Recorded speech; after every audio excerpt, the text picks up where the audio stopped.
Gate crew, this is what I do. If you're new around here, the gate crew, the comment section, they're gonna tell you how they do it. Choose which method you like because they probably have a better solution for where they are. Keep that in mind. Okay, I just had a geek crew would enjoy seeing this moment, and that is in regards to whoa light. I'm a ginger. I need to get back into the safety before I melt away. Okay, so I was just This is a face only a mother could love, and I'm up for adoption. setting this whole unit up. It is a new greenhouse. It's not because the Magidome doesn't work. It actually is a fantastic greenhouse. I just needed more space. This was like 600 bucks from Rona online. It's very cheap. So I'm not gonna recommend it because I don't know if it's gonna last. I thought it'd be fun to show you guys how I go about setting up a greenhouse, what you need to think about in regards to fertilizer, heating, lighting. I know it sounds weird, but it's possible. Fans, placement, spacing, that sort of thing. It was a moment where I thought to myself, the geek crew would love this. So that is what we're gonna do here today. So all of these racks are actually from, I'll put the image here, but it's from that style greenhouse. That was my first greenhouse ever. 10 years ago, I had the one that was just the single with the 2 mini sides, and then I got the one that's a little bit bigger than that. Then I did the Magidome for 3 years, and now I'm doing this. So you can literally use any of those and use these same rules with all of them because it is all the same. There's really no difference whatsoever. So I have this up against like a sheltered space because Saskatoon is incredibly windy. So I have a deck there, I have the house here, sun's coming in this direction, which serves me for coleus, begonia, like more sensitive plants being able to kind of hide out on this end where peppers and tomatoes go on this end. So number one rule when selecting where trays go or where plants go, always put your sun lovers in the front and your shade lovers in the back, and even more so sun lovers that are short at the very front and sun lovers that are a little bit taller in the section just a little bit back from that, because obviously you don't want to shade them out. So that's rule number 1 for lighting. Rule number 2 for lighting is actually using lights. So I have 2 LED panels. These are hydroponic lights or grow lights that are waterproof. This one has a dimmer. This one back here does not. They are dead center in the middle, so I don't have to worry about anything getting burnt. And these go on during the day for cloudy days or when I know things or I realize things are leaning. Now I use these because they're cheap. Like these are Amazon lights. A. B is because I'm a lazy gardener and I don't like rotating my trays. I just want to put them on, water them, view them as needed. I have no interest in rotating them to make sure they don't lean. So the best way I do that is actually the section that I know isn't getting enough light, I just put lights up. These are like the cheap ones. There's nothing special about them. Okay, next up is temperature. So the number one thing for cold climates is heat. Yes, we're in April, but the night times are still getting cool, so we care about temperature. I have 2 of these. I only ever run one of them. They have the fall protection on them, so they shut off when they fall over. And these are from Canadian Tire. So max 1500 watt. Depending on the temperature at night, I will adjust it up or down. So this is level 1 of defense and what I do utilize every single night. Get into why here in a little bit. Level number 2 of support is actually blankets. So I will put old bed sheets or blankets over top of the plants, and this works particularly when they're smaller, and that is normally when we encounter like the really cold times. So I heater on, blankets over top. That's if I'm really concerned. Now, how I know I need to get concerned is actually with this. So the less plants you have in here, the colder it gets faster. So right now I only have bulbs at the moment because we literally just set up last night, which was hilarious and eventful. Show the muscles off. Amazing shots of some stuff. Bob the Builder. I digress. I cheat when I start them. I just start them in the flat with the soil that they wintered in, and then I just take it and put the kind of the nubs in there, let that kind of soak up, and then I'll add some more soil in a day or two when I start noticing a little bit of action.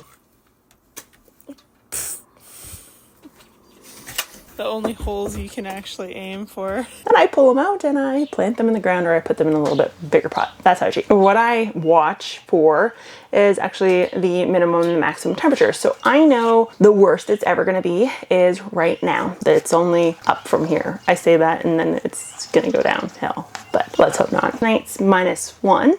Plants will not survive in -1, so heater goes on, and I will look at this in the morning, and this will tell me what my minimum was. Essentially, it is a thermometer that tells you the minimum temperature and the maximum temperature. So minimum temperature, it'll bump it's a dead needle.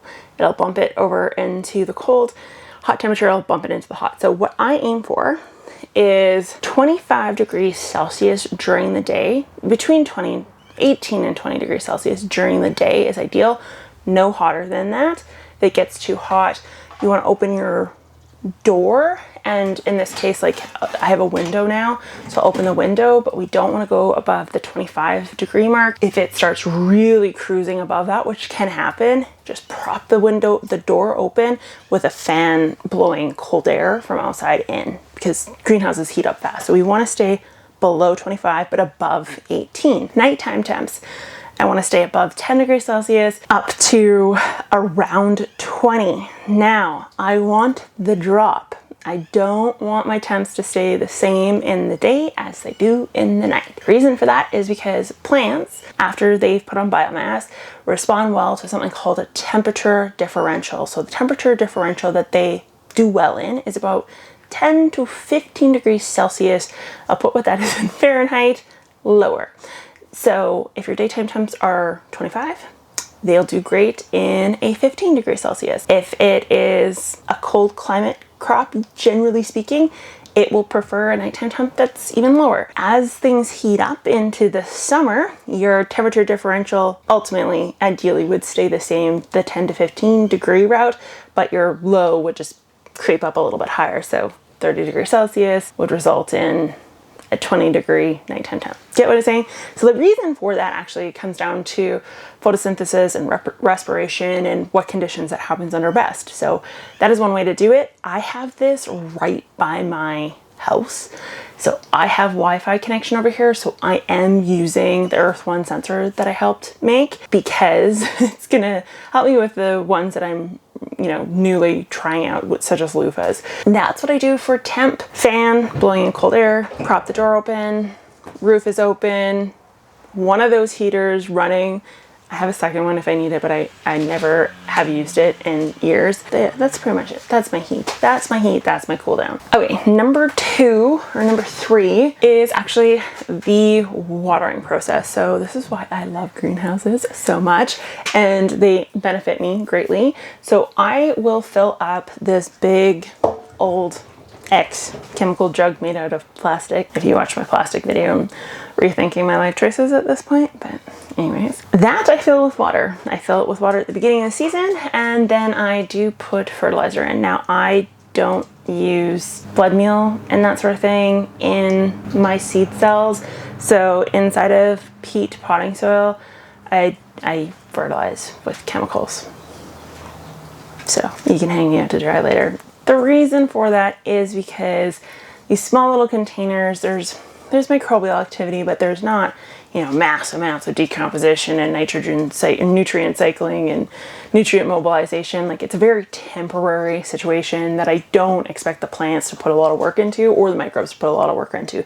So to help with that process, I do fertilize. So this one is one I'm using up because I tried it last year. I did a video on it. The reason I was showing this actually is because of the number. So it's a 10-1-6. So the potassium is higher than the phosphorus. So sometimes you guys will call it potash. Regardless, you always want your P, so the middle number, to be lower than the K. So if you're doing organic or synthetics. The reason for that actually comes down to when those two numbers are equal, it can cause an imbalance and the uptake actually isn't as effective. And that's particularly true in really small ecosystems like containers. So I will fill that big jug, will get filled with the proper dosage of fertilizer, and then I will take an old broom handle, stir it up. Once I stir it up, I'll fill this bad boy, also made of plastic, and I'll dunk it in the water, pull it up, And then it has nice sun-warmed water, which is hugely beneficial, that has fertilizer in it. Perfect. Works wonderful. You don't have to fertilize seedlings at all, really, or any plant for that matter. It's a choice, and that's my choice. So you make your own, decide what you want to do. If you're going to do organics, which is totally fine, I don't care. I use organic fertilizer too. In my garden in particular, I use a ton of organic fertilizer, but if you want to use organics, I would probably just save it for the garden. I wouldn't use it in your greenhouse or your container, small container settings. Wait till they're a little bit bigger, and that's when you can utilize that technique. Now the water jug that's sun warmed, they do say that does help slightly with temperatures and stabilizing as to temperatures, so your temperature differentials don't fluctuate as big or as much, but you'd need a significant sized water pail. That I don't expect to take care of this entire space. 6.5 by 8 feet long, and it's good enough for me. It works for me. I don't need bigger. That's it, I think. If you have questions down below, let me know. If you are from Canada or cold climate, northern US, and you want to put in Geek Crew, if you want to put in some info, thumbs up, subscribe, and I will talk to you guys next time. Bye. Yeah, I think this is my new home.